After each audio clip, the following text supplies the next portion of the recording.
Lesson કર્યું છે? Obviously લિપી last તો ડિઝર્ટ જ હોય અને પર્ટિક્યુલર છોકરાઓનું છે એટલે કંઈક સ્વીટ તો જોઈએ છે. અને અત્યારે સમર છે તો સમરમાં થોડી ઠંડી અને ફ્રેશ કંઈ સ્વીટ હોય તો વધારે મજા આવે. તો કંઈ ઘીની મીઠાઈઓ કે એ બનાવવા કરતા હવે ફ્રેશ ફ્રૂટ અને કસ્ટર્ડનું કોમ્બિનેશન મેં લીધું છે. અચ્છા, એટલે ફ્રૂટ પણ છે એટલે બહુ હેવી પણ નહીં થઈ જાય. ઓલરેડી આખો દિવસ ખાતા ખાતા રમતા રમતા ખાધું હોય અને પ્લસ છોકરાઓને મેં પહેલા બી કીધું એમ બહુ કોમ્પ્લિકેટેડ કસ્ટર્ડ કે કોમ્પ્લિકેટેડ ડિઝર્ટમાં બહુ મજા નથી આવતી, એ લોકોને સિમ્પલ એવા ડિઝર્ટ વધારે મજા આવે છે. તો આજે મેં લીધું છે scoop fruit with custard sauce. સામગ્રી શું લઈએ છે? સામગ્રીમાં સ્કૂપ ફ્રૂટ લીધા છે. ફ્રૂટમાં કોમ્બિનેશન ઘણી ટાઈપના આપણે લઈ શકીએ. દૂધ છે, સ્ટ્રોબેરીની ફ્લેવરનું કસ્ટર્ડ બનાવવાનું છે સોસ આપણે, એટલે સ્ટ્રોબેરી કસ્ટર્ડ પાવડર, ખાંડ અને ખાસ એક મેં એડ કરેલું છે એમાં કોકોનટ મિલ્ક. અચ્છા, જે કસ્ટર્ડ સોસમાં કોકોનટ મિલ્ક એડ કરવાનું છે એનો ફાઇન ટેસ્ટ આવે છે. ઓકે, તો શીખવાડી દો. લીપી પહેલા બોલમાં અડધો કપ જેટલું દૂધ લેશું, એમાં 1 ટેબલ સ્પૂન જેટલી ખાંડ એડ કરશું, 1 ટેબલ સ્પૂનથી થોડી વધારે, અને 1 ટેબલ સ્પૂન જેટલો કસ્ટર્ડ પાવડર. આ સ્ટ્રોબેરી ફ્લેવર કસ્ટર્ડ પાવડર મેં લીધો છે. હવે આને ડાયલ્યુટ કરી લીધું છે મેં દૂધમાં. હવે એને ગેસ ચાલુ કરીને આપણે સોસ રેડી કરી દઈશું અને કોન્સ્ટન્ટ હલાવતા રહેવાનું. ઓકે. હા પ્રવીલાબેન, આ તમે અત્યારે સ્ટ્રોબેરી કસ્ટર્ડ લીધું, એના સિવાય આપણે બીજો કયો કસ્ટર્ડ વાપરી શકીએ અને એનું કોમ્બિનેશન કયું આવે પછી ફ્રૂટનું?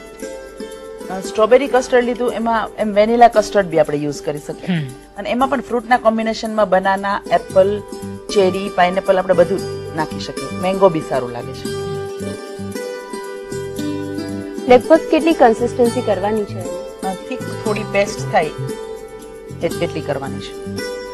અને આ કસ્ટર્ડ આપણે પોર કરવાનું છે એટલે બહુ વધારે થીક આપણે સેટ નથી કરવાનું. ઓકે. કસ્ટર્ડ બે રીતે થઈ શકે, પોરિંગ કન્સિસ્ટન્સી અને સેટ કરવું હોય તો થોડી થીક કન્સિસ્ટન્સી કરવાની. અચ્છા, એટલે આપણે અત્યારે તો પોરિંગ કન્સિસ્ટન્સી કરવાની છે એટલે બહુ વધારે થીક નથી કરવાનું.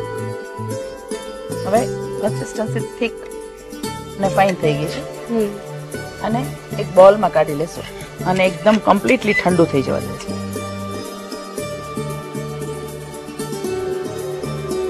લીપી કસ્ટર્ડને ઠંડુ કરી દીધું છે, રેડી થઈ ગયું છે. હવે એની અંદર આ કોકોનટ મિલ્ક છે થોડું એડ કરી દઈશું એક ફ્લેવર માટે. કોકોનટ મિલ્ક માનો કે એડ ના કરીએ તો ચાલે? હા ચાલે, એક ડિફરન્ટ ફ્લેવર થાય એટલે એડ કરું છું. ઓકે. આ મિક્સ થઈ ગયું છે પ્રોપર, એને એસેમ્બલ કરશું. ગ્લાસ લઈ લઈએ પેલા.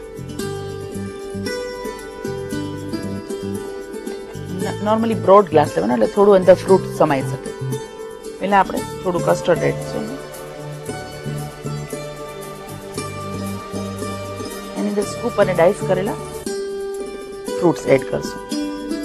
કયા કયા ફ્રૂટ લઈએ છે? Apple, mango, banana, pineapple, cherry એ બધા લઈ શકીએ. બહુ જ ઈઝી અને ઝડપથી તૈયાર થઈ જાય એ ટાઈપનું ડિઝર્ટ બનાવ્યું છે. અને લીપી ખાસ ધ્યાને રાખવાનું કે આ કસ્ટર્ડ છે ને આપણે એકદમ સરખું ચિલ્ડ કરી લેવાનું અને ફ્રૂટને પણ આવી રીતના સ્કૂપ કરીને ચિલ્ડ કરી લેવાનું તો એને વધારે ફાઇન લાગશે. હવે આની ઉપર ફરીથી આપણે થોડો કસ્ટર્ડ સોસ પોર કરશું.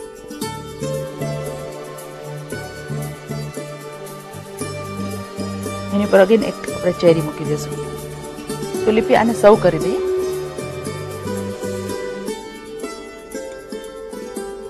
અને ટૂથપીક કેવી કોઈ સ્ટીક રાખવાની જેનાથી ખાઈ શકે. એક એક આપણે ડાઈસ કરેલું ફ્રૂટ એક એક ખાઈ શકીએ. રેડી છે scoop fruit with custard sauce. બહુ સિમ્પલ અને બહુ જ સરસ રેસીપી છે જે ઇઝીલી આપણે બનાવી બી શકીએ અને મોસ્ટલી બધી ઘરમાં વસ્તુ અવેલેબલ હોય છે.